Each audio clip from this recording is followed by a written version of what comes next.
Welcome to the Tribe of Leaders podcast. I am your host, Emmy Kirshner. On today's episode, I have Andrew Walton, who is renowned for his ability to produce windfall income, install new profit centers, and maximize the value of client relationships.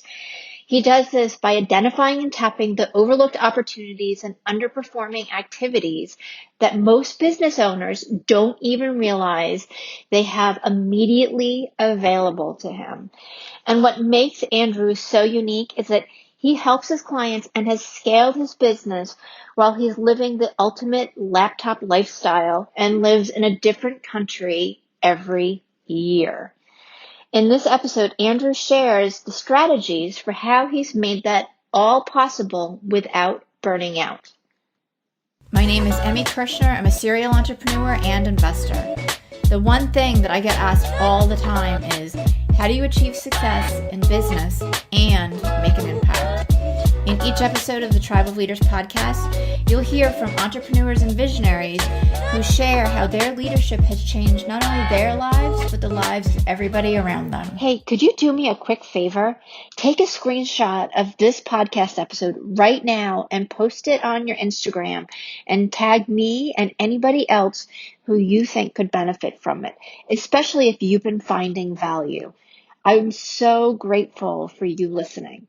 Hey, Andrew, welcome to the Tribe of Leaders podcast. Super excited to have you on. And I think you are my first guest to be recording with me from, a different country. So share with us who you are, where you're at right now, and one thing that people don't know about you. Brilliant. Well, first of all, thanks for having me on, Emmy. It's absolutely an honor to be here. And how cool that I get to be the first, international or overseas guest. Yeah. So thank you for that. You're welcome. I'll actually start with the basics. I'm Canadian. I'm currently in Armenia, which for those of you who don't have a globe in front of you is basically south of Russia, sort of close to Turkey, that sort of area of the globe. One thing that a lot of people, don't know about me, actually, I'll start with something people do know about me. Most people know me for writing copy. The thing that people don't know about me is that I don't really consider myself a copywriter. I consider myself an investor who happens to write copy. So I guess the other thing, the third part to your question would be what people need to know about me. Well, I run a performance-based marketing agency. Everything I do is on performance. If someone gets results, then we get paid. If not, then not. So that's sort of the 30,000 foot view. I love it. So let's dive down to 5 to 10,000 feet. And how do you create performance for business owners and entrepreneurs? Okay, so there are really 2 or 3 areas that I look at. Obviously, with my background as a copywriter, I'm often looking for underutilized assets. So that might be a big list of buyers or big list of subscribers that haven't been monetized to the fullest extent that they can.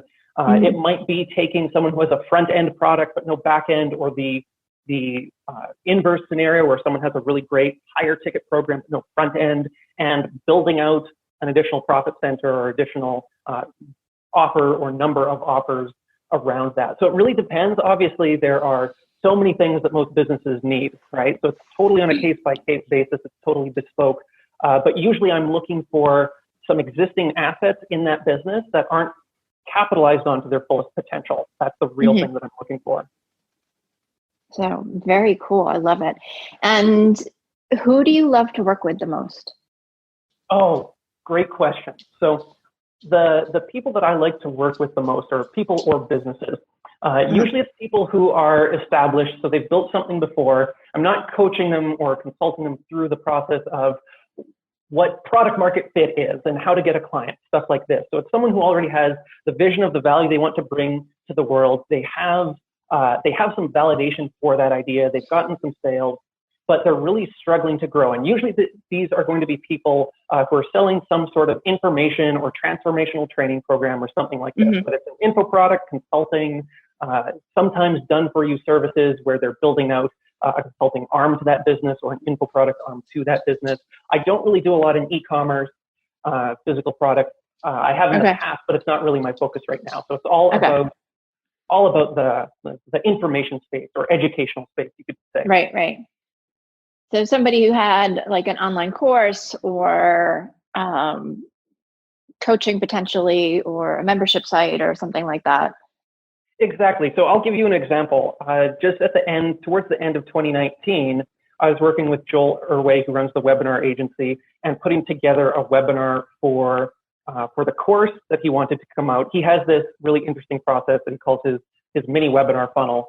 And he's been selling this as a high ticket, done for you service. He's done some consulting around it, and he wanted to launch an actual course around it so he could reach more people, because obviously not anyone can spend multiple 5 figures on getting a done for you webinar funnel, right? So he was missing this one piece from his business, and we collaborated to put that together, and we got that launched towards the end of last year. So that's a specific example of something that I might do, even though, to be honest, webinars aren't the thing that I'm focusing on right now. In that case, it was the absolute appropriate tool for that specific scenario.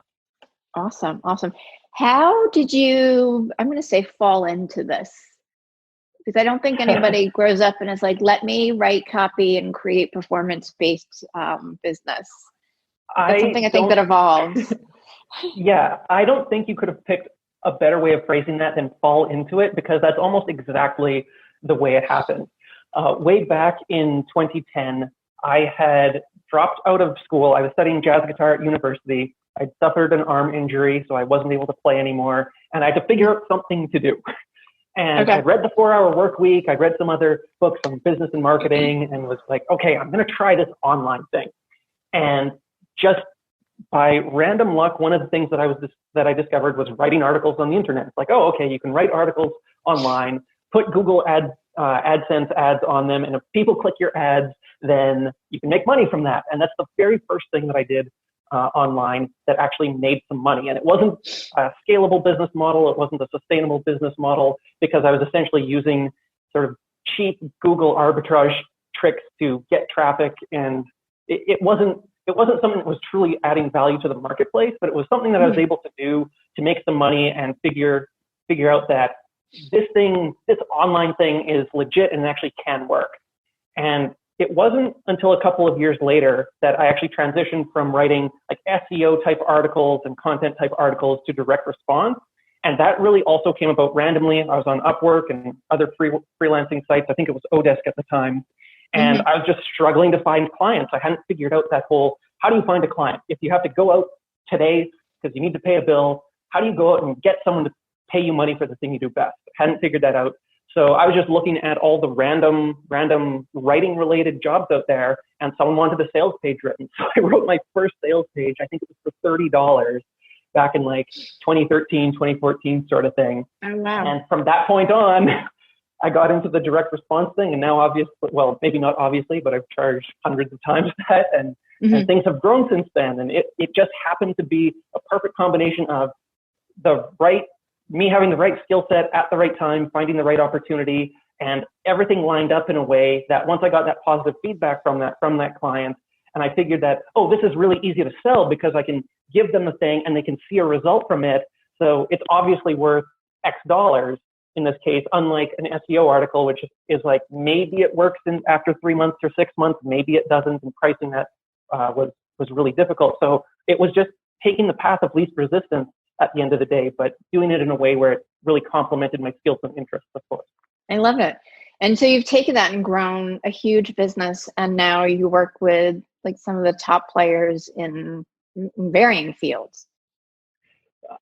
Yeah, you could say that. I mean, I've been really, I think, blessed and lucky and honored. Obviously, I have a certain degree of competence and skill in my field, but it's an absolute joy and pleasure and honor to be able to work with people like Joel and with Neil Patel and with Arne Giske and some of the others that I've had the opportunity, Stephen Larsen, who used to be Russell's number 2 guy.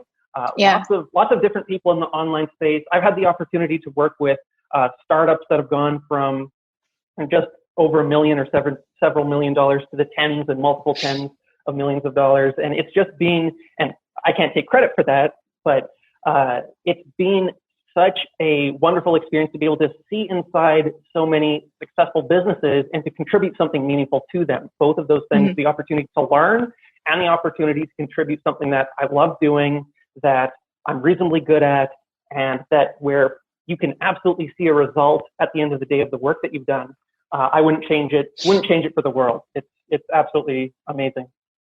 That's incredible. So I'm curious too, because you said that you work on a performance basis. Why, and why does that work for you, and what's the benefit of operating on a performance basis? Oh, love the question. So to be perfectly honest, at first it didn't work. I failed at it for about a year. Okay. Somewhere between 6 and 12 months. I don't know exactly.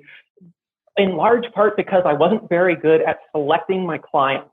As you can imagine, say you're charging, it doesn't really matter what the number is, but I'll throw numbers out there. Say you're charging $5,000 for a sales page. Then in principle, it doesn't really matter if you're selling that to someone who can get $25,000 worth of value out of that page or $25 million worth of value out of that page, because it's the same $5,000 to you. So I was used to taking whatever project would come across my desk where I felt confident that I could get the client a result and have them happy about making that investment with me, but I didn't have to go any deeper than that. So as a result, I was sort of stuck in this loop of that a lot of service providers get into, where you have clients one day and projects are coming in and money's coming in and everything's groovy and gravy and you're happy. And then all your projects end and you have to go out and find more projects, or maybe you weren't getting referrals this month, or maybe you were slacking off on social media or whatever it was, sending emails, whatever your pipeline, however you fill your pipeline, and you're going on this roller coaster, right? And I was really tired of that. Been doing that for years. And while I really had no reason to complain, I was just getting tired because working 40, 60, sometimes 80 hours a week, it wears you down. So it's like, there's got to be a better way to do this. And I decided, okay, well, if I decide to work on performance and I get a percentage of the results that I produce, then it makes sense that over time, I'm going to build up essentially a portfolio of assets that I didn't have to build from the ground up, because people have already spent millions or tens of millions of dollars investing in their businesses, proving something works, building an audience, building an email list, and all that wonderful stuff, right? So I can tap into that, make something work better. I can take all the risk. It makes it really easy to sell and say, if this works, great, pay me. If it doesn't, no worry, no risk on your part. I'll risk my time, I'll risk my energy, I'll risk to a certain extent my reputation and take that on. But again, I wasn't extremely proficient at doing that because I was choosing projects that did get some results, but getting 5% or 10 or 20% of a small number is still a much smaller number, right? So I had to learn to identify and to identify opportunities where if I performed, it would justify my time investment. And it took me probably almost a year to do that, where it was to the point where now there's no way I'd go back. Like the income I'm able to make from performance-based work, there would be no physical way for me to do it, because there's only 24 hours in the day. And whether you're getting paid per hour or per project, you're either spending, it's either time or it's like a commodity result. There's a physical limit to how much you can do. Whereas on performance, it's strictly the cap to your income is the value that you can create in the marketplace. So I think that anyone who really wants to, I don't recommend making a jump from one to the other, but if someone's currently doing project-based work or trading hours for dollars, consulting or coaching or something like this, finding something in their business model that's measurable, tangible, that everyone can objectively verify, this is the result that we got, and seeing about incorporating into that into their business model. I think that could be very valuable to a lot of people. But again, jumping right into it, very dangerous. I wouldn't go that route, but it's an interesting model. And again, now that I've done it, I absolutely would not go back. That's really cool. And I would think as well that it gives you the opportunity to really connect like more deeply with your clients and get to know them potentially in a way that you wouldn't if it was just on a project basis, because the drive there to help them succeed in a massive scale is there. Absolutely. That's a really good point, actually. It really ensures that both parties are sitting on the same side of the table and they're working together, and they both have, at least if you're qualifying, you should make sure that your partner, because it's a partner at that point, not a client, right? That they have the same long-term vision, that they may or may not have an exit strategy, but they have a 2 or 3 and 5 year vision for what they want their business to do. And they're not just thinking about a promotion to make money today. That's absolutely critical. And that's actually one of the mistakes that I made, is I was looking at businesses like, okay, where's the cash windfall? Not looking at the longer game, and therefore essentially having project-based work, but only I was getting paid 60 or 90 days out. So that was a really big lesson, but you're absolutely right. At this point, I have fewer clients, but much deeper relationships with each of those clients. And I consider most of them friends while I do keep things professional. Like, I really like these people. I would be thrilled to sit down and have dinner with them if we were on the same continent, that sort of thing. And I'm sure that you will be at some point. So yeah, absolutely. So. I want to shift gears a little bit. And, when you and I talked earlier, we talked about how you're living in different parts of the world. And I think it was for 6 months to a year at a time. Would you share with everybody kind of how what your life looks like right now? Oh, yeah, sure. So great that you're asking this question now, because a year ago it was a little bit chaotic, because my wife and I were in Mexico and we had all our bank cards blocked and we were struggling to get cash in our hands. Right. But as you alluded to, right now my wife and I, or for the past 6 years since we've met, we would essentially spend 1 year in different countries. So she's from Russia. We spent a year in Russia. We spent almost a year in China. We spent a little more than a year in Mexico, and now we're in the Republic of Georgia. So we're visiting next door Armenia at this precise moment. And really the way our life works is we choose a home base, usually someplace that's really easy to beat. So we don't have to get a lot of visas, do a lot of documentation. We like ease. We like to be able to pick up and move. We like to be able to not deal with a bunch of red tape and bureaucracy. We like it to be, unlike in Mexico, for it to be easy for us to get the money that we actually earn. So then we have that home base, and then we travel out from that home base. So now is a perfect example, spending a week in the new year in a neighboring country that we thought would be interesting to visit. About 6 months ago, we did a little tour of like Greece, Bulgaria, Romania, and that region. There's not a specific schedule that we have. It just sort of, one of the things about both of us working online and being reasonably established at this point is it gives us that freedom to not take a project on, or to take a project on, or to put a project off for a little while when we want a break. So we've intentionally, this obviously isn't something that happens overnight. I mean, it took us 6 years to get to this point where we are today. But we very intentionally built our lifestyles from the start, saying, what do we want this to look like? And then asking ourselves the question, well, how do we get there? How do we get there? What's the next step? What's missing here? Whether it's with banking or with the different logistics of living in a place or traveling from place to place, or whatever it happens to be, work-life balance, having interesting hobbies in a location, making sure we have strong social ties, friends that we actually hang out with in each place. That I found was absolutely critical. But yeah, it's sort of come together over the last couple of years, and now things are pretty wonderful in that regard. And it sounds it. And I love your clarity about, these are the things that you want to have in each place as support, as learning experiences, as, a way to grow. How has it molded your business? Because a lot of people talk about having, this lifestyle business where you can go and do and be anything. And yet a lot of entrepreneurs struggle. Right. Okay. So, and that's a really good point. And I think my best answer in terms of how it's affected my business, I'll actually sort of flip this around and give all the listeners the question that I ask myself. And that question is, how much is enough? Whether how much money or how much travel or how much, whatever it is. And that's a question that there's no one answer. Your answer is going to change. But if you constantly ask yourself that, then like I realized for myself a couple years ago that I don't want to work a 60-hour week ever again.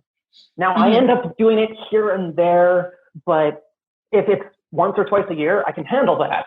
Whereas a couple of years ago, I was getting burnt out because I was doing it constantly. And it'd be like fluctuating from 60 to 80 and back to 60 and back to 80 and stuff like this.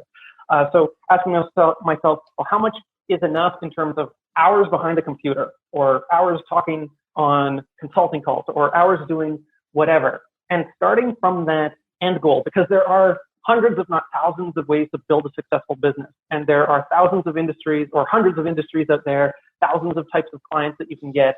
But if you don't start with, it's cliche, but it's true. If you don't start with the end in mind, then at best, if you build something that you actually love to operate, then you've done it by chance, almost randomly. Whereas if you define that from the start, from the get-go, as we have to the extent that we can, we're still learning, we're still improving this whole process and saying, well, that last month, there were some things that just didn't go well that last month. Like whatever it was, whether we didn't talk to anybody or we chose a place that was cold and gray and whatever, the climate just wasn't what we were looking for, whatever that happens to be, right?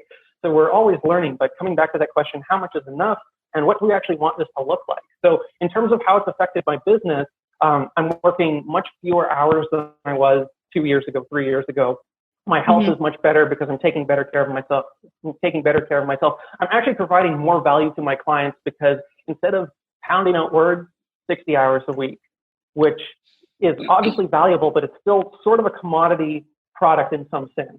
I'm spending more time learning, like I'm doing way more reading than I was, talking to people that have skill sets that I want to learn or learn from or mastermind with or anything like this. So by freeing my time, it's only made me more valuable, not less valuable, even though initially it's like, oh, I'm backing off from the physical production of stuff. Ultimately, I think we entrepreneurs, we're getting paid for the work we do with our mind. We just so happen to be technicians a lot of the time because things need to get done.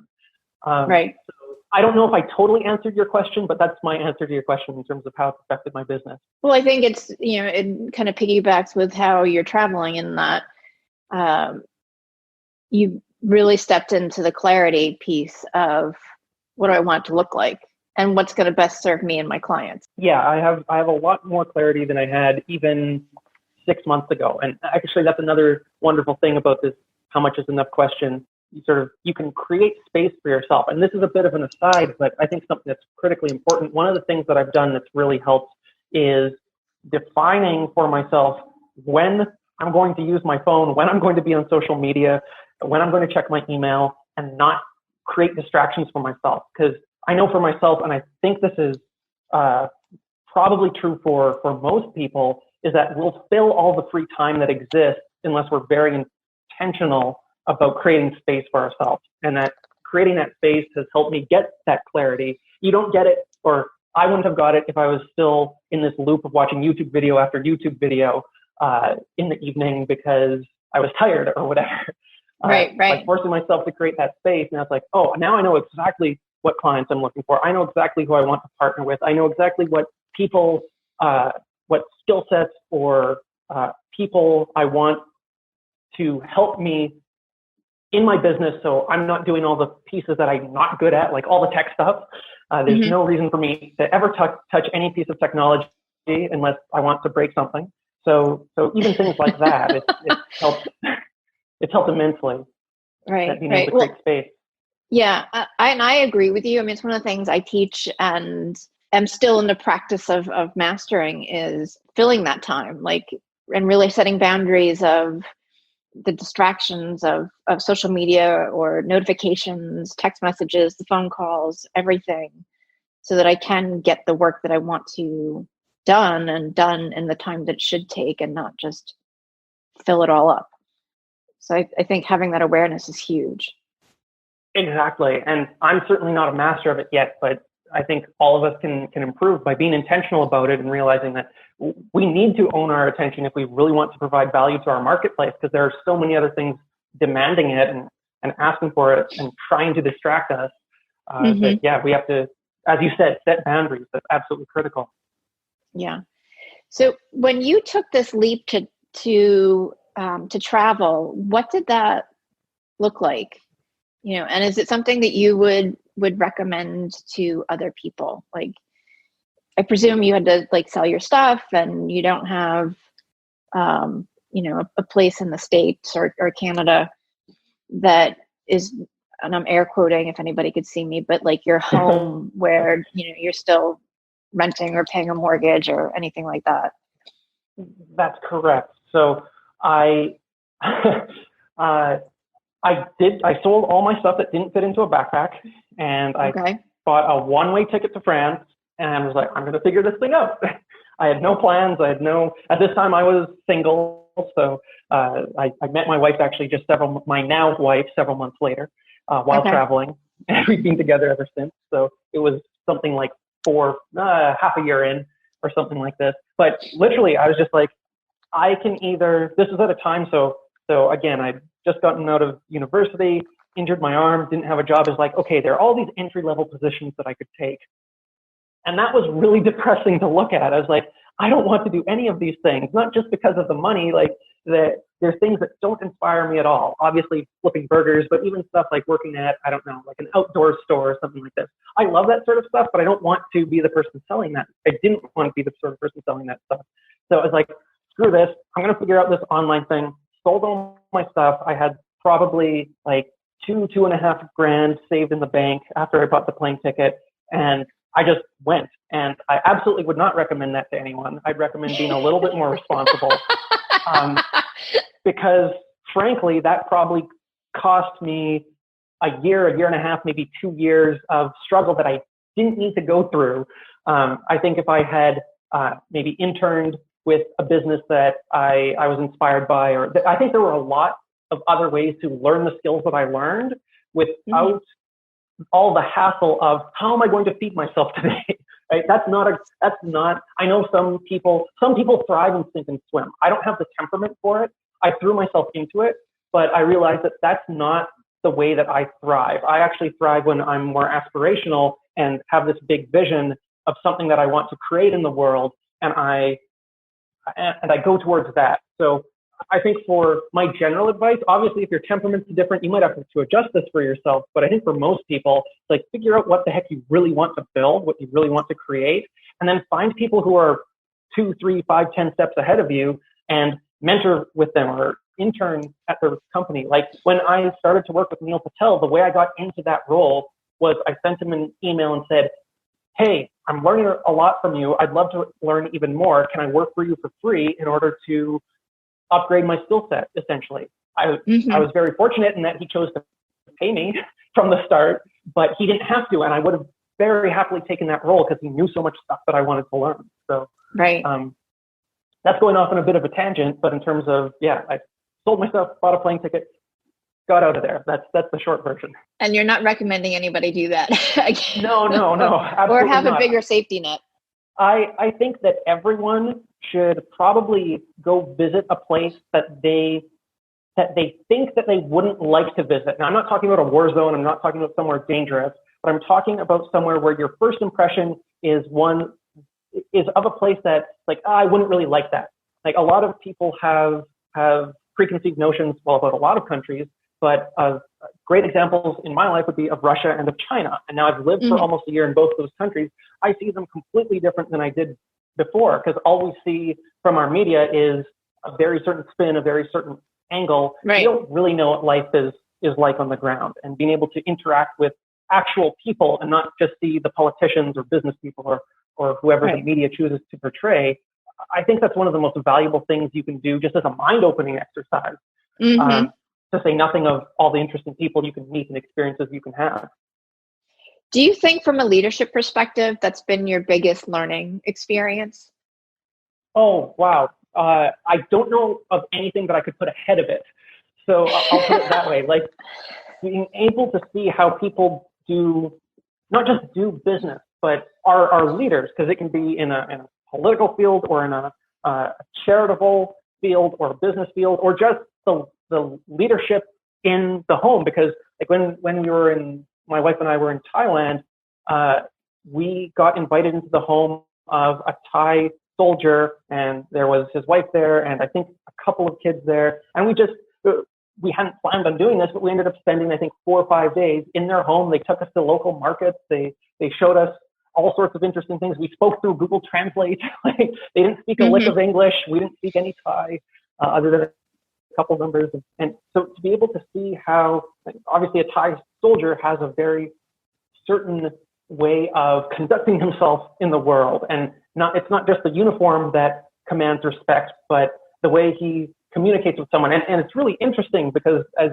as you of course know, words are only a very tiny part of communication. You have all the body language, and being able to see how this foreign culture, these people interacted with each other, and how we were able to interact with them and create something that truly felt like friendship, even though we didn't speak the same language or we didn't have the same background, and pretty much nothing was the same in any of our lives. Very, very interesting stuff. And I could tell stories about sort of this area of Eastern Europe and Russia and China, of the same sorts of things happening over and over and over again, and seeing how people lead, seeing how people conduct themselves, seeing how people inspire, and how there are similar elements sort of at the foundation of human psychology, and there are very different elements in terms of how people perceive time and perceive responsibility and all these other factors that can make or break an attempt at communication or inspiration or whatever it is. It makes me want to go sell all my stuff and just check it out. I mean, part of my youngest guy just graduated from high school this past June. So over the next couple of years, my goal is to be able to travel more.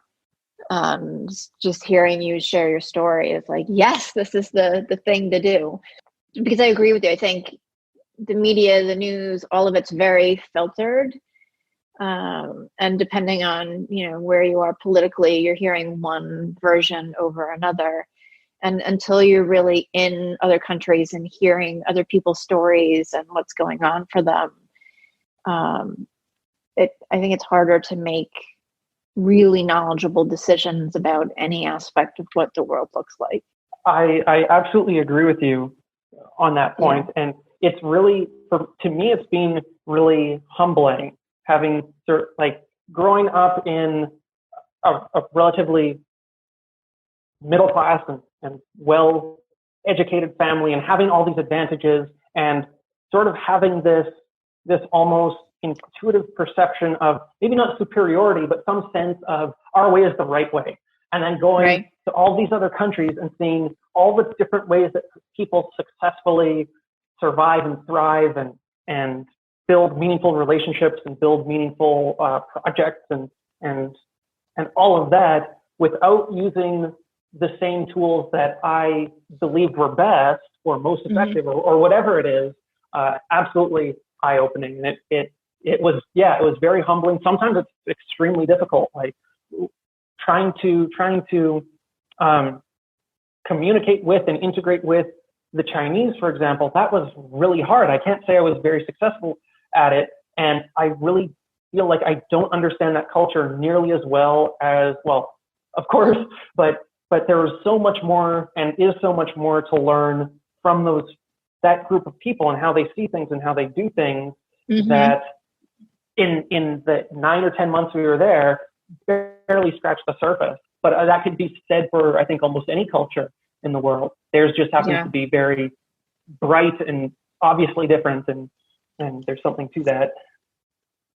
And how do you take all of your experiences and like the knowledge that you have now of different places and use that in your business to help clients build their businesses? That's a really good question. And admittedly, I don't have like a codified process or system at this point. There are certain things. So there are a couple different categories that I look at. And one of the big ones is, the biggest one is communication and how we communicate. Because as an entrepreneur, we're generally, of course, very optimistic. We're very open to possibility. We're often overestimating the value that our prospective clients are going to put on the thing that we sell. Generally, people are much more pessimistic and pain avoidant, and so on and so on. And most of us know this intellectually, but we haven't Right. fully internalized it. So whether we're writing, it's in our email communication, our sales pages, our sales presentations, whatever it is, I think probably the most valuable single thing of having met people from all these different cultures and being not forced, but encouraged to try to see the world from their point of view is making that a habit, really. And that's really the most important thing. And then not just making it a habit, but seeing these stark contrasts, because speaking to another Canadian or to an American, there's a ton of cultural overlap, even if there are a lot of different particulars, right? But when you're speaking to someone from the Middle East or China or whatever it happens to be, Southeast Asia, Russia, the gaps can be so great in terms of how people communicate that you really have to take a step back and almost treat it as if you're speaking a different language. And that's what probably the single most important thing that I've translated to copywriting, working with other businesses, etc. It's like approaching communication with your clients as if they speak a different language than you do. And therefore having to put yourself in their shoes and walk not just a mile, but hundreds of miles in their shoes, like to learn their language, and not just to a deeper extent than like some of the tactics, like go out and read Amazon reviews of your competitors' products and use their language. It's like, okay, that's not a bad tactic to start with, but it's not giving you the same level of understanding as going really deep into the actual psychology of that person. So I think that's probably the most important thing if I had to pick one thing. I think that's amazing and so useful for anybody who's trying to grow their business when they're starting to think about it from that context. Yeah, I think that for anyone looking to communicate more effectively with their clients, if you throw away the idea that you're both speaking English or you're both speaking whatever language it is you're operating in, and treat the client as if they're speaking a foreign language and you're translating. So when they're saying something, it often doesn't mean what you think it means. So that I think is extremely valuable. Yeah, it is. And again, something that I share with my clients too, because a lot of times the objections that come up aren't really the objections. You've got to dig underneath that to get to what's really the pain point or the problem or what's upsetting them to help them move forward. Exactly. And I'll just give a quick example of this because I know I'm speaking at a bit of a high level here, and maybe contextualize this. So an experience that almost all of us have had, right, is when men and women communicate with each other, right, especially in romantic relationships, right? It often doesn't feel like we're speaking the same language, right? It's like the classic, is anything wrong, honey? No, nothing's wrong. Is something actually wrong? You have to go deeper than that initial response, no, nothing's wrong. And yes, that's a cliche example, but that's something that almost everyone has dealt with, right? That's like a human universal, is that intergender or intersex communication. And it's like, oh yeah, we're all using the same base of however many words, but we're not necessarily speaking the same language with those words, and we have to absolutely go deeper. So to that point, the traveling that we've done and the people that we've met has certainly also helped on the relationship front and being able to communicate with my wife in that regard. So that's another side benefit from all of this. There you go. Yeah, absolutely. And I'm laughing because it's like, I know women particularly, when you ask that question, how is it? Or are you okay? They're like, I'm fine. And the fine is never fine. Exactly. And but then it's like, what do you do with that? Even if you know that, like from the male's perspective, it's like, I know that, but I don't necessarily know what to do with that, right? So there's always so much to learn. And this is really sort of bring this, I guess, full circle to how I got into copywriting and direct response copywriting specifically. It was my love for how do people communicate with each other? How do they inspire people to action, and how do they convince each other of something, whatever it is they believe? That's sort of the theme that I think has permeated this entire conversation, but my entire story up to date, because that's absolutely my biggest love and biggest interest, and I'm lucky that I get to work with that every single day. Absolutely. And I love everything that you shared. I think it's so relevant and important, particularly I think as we're moving into more of a place where people really want to connect and have relationships, and understanding that, the top level conversation isn't always what's really going on, regardless of language or where you're at too. And being open to discovering that in a way that's positive and helpful. Absolutely. Like I was listening to, I think it was their most recent episode, and so you actually probably know the stats more than I did, but there was something very interesting that you were talking about in terms of that desire to connect with people. It seems like and I think we've all seen the statistics about social media actually making people more lonely, and how it's especially bad amongst teenagers. And something like most American men don't have a single close friend that they could go to in an emergency, all sorts of things like this, right? So I completely agree with you in terms of that personal connection, that personal touch, that deep desire to interact with other human beings, and not just the bland exterior of a faceless company. Right. I mean, and social media is great. And for me, it's been a great place, one, to grow my business, but two, because I moved around a lot as a kid, I've been able to reconnect with some of my high school friends in a way I never would have been able to without it. And it's also such a time suck for so many people, and having that in-person connection is, I think, so valuable now. So for everybody listening, I was gonna say, for everybody listening, go call somebody on the phone.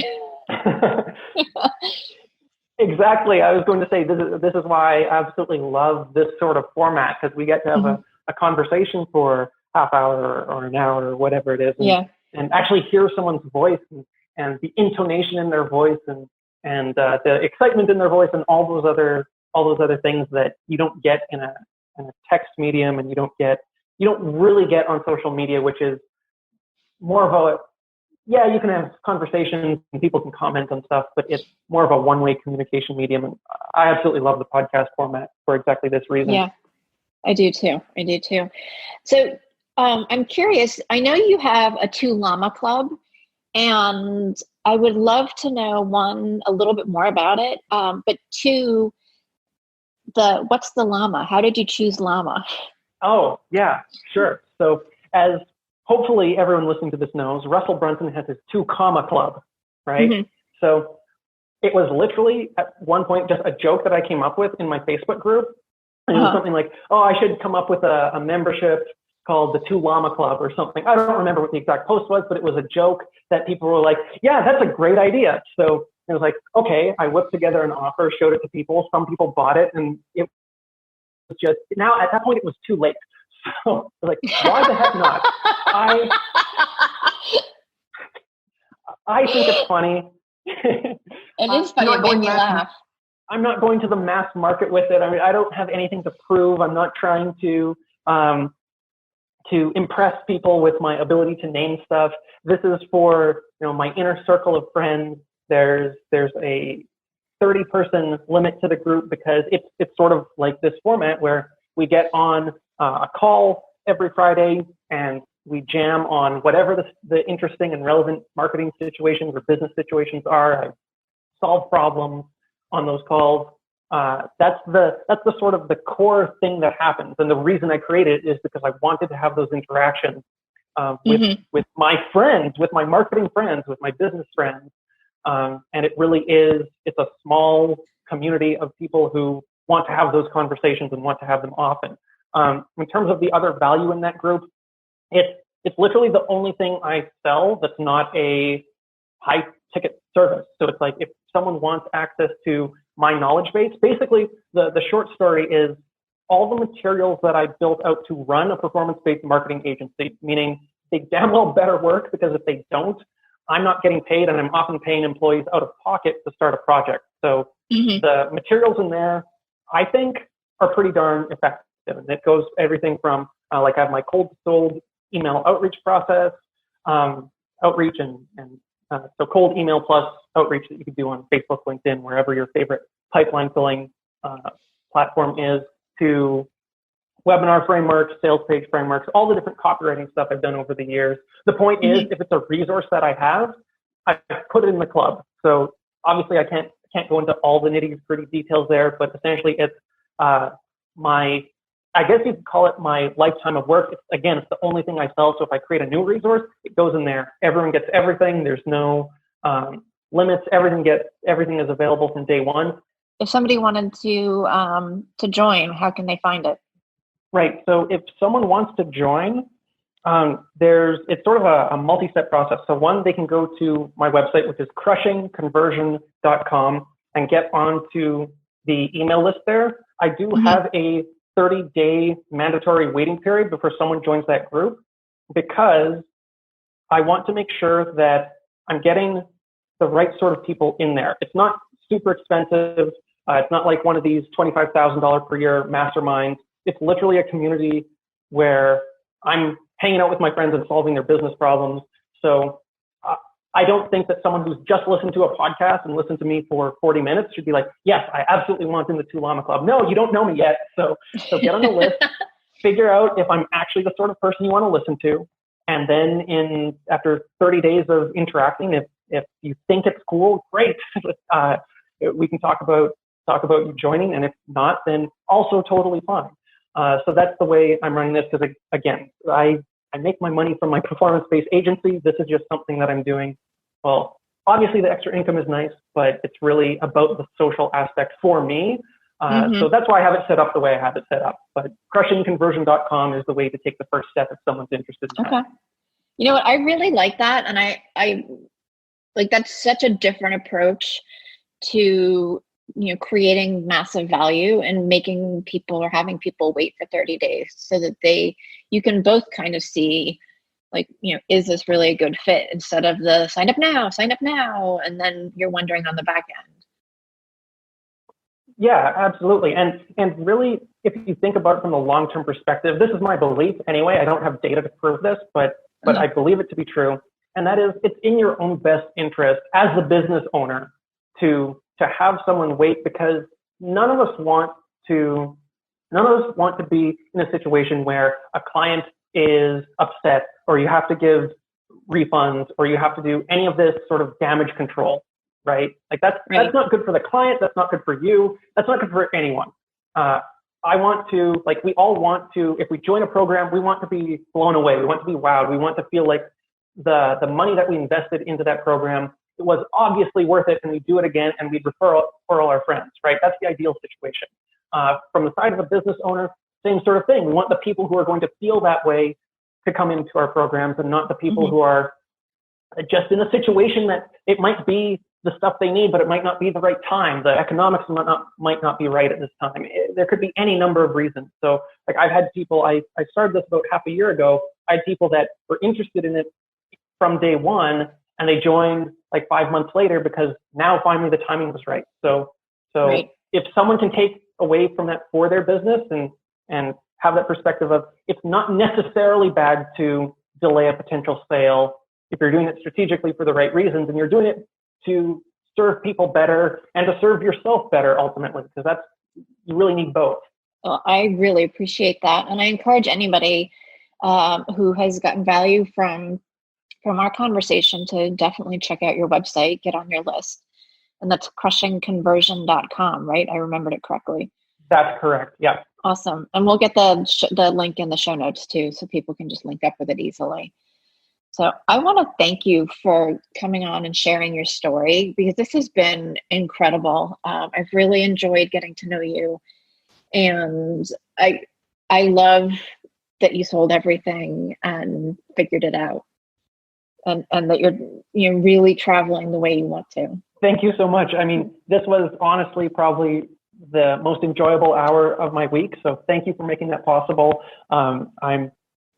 I absolutely hope that people found the last 50 minutes or so valuable. And I'd love to speak to anyone who wants to continue the conversation. So thank you, Emmy, for setting this up and making it all possible.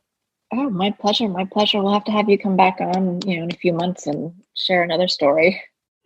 It'd be my pleasure. Awesome. Probably have to turn the tables at some point too. That would be fantastic. Fantastic. So everybody who's listening, we will chat with you next week. As an entrepreneur, do you ever feel isolated, like you're just grinding away and not getting to the place or reaching the goals that you want? Maybe you've realized that you just spent days, weeks, or even months trying to accomplish something only to figure out that the answer that you have would have saved you all of that time. I know I've had that experience, and my clients have as well. And that's why I created the Tribe of Leaders Biz School. Get the accountability, the training, and the knowledge base in a community of like-minded people who are there to support you. Go ahead and check it out. It's thetribeofleaders.com.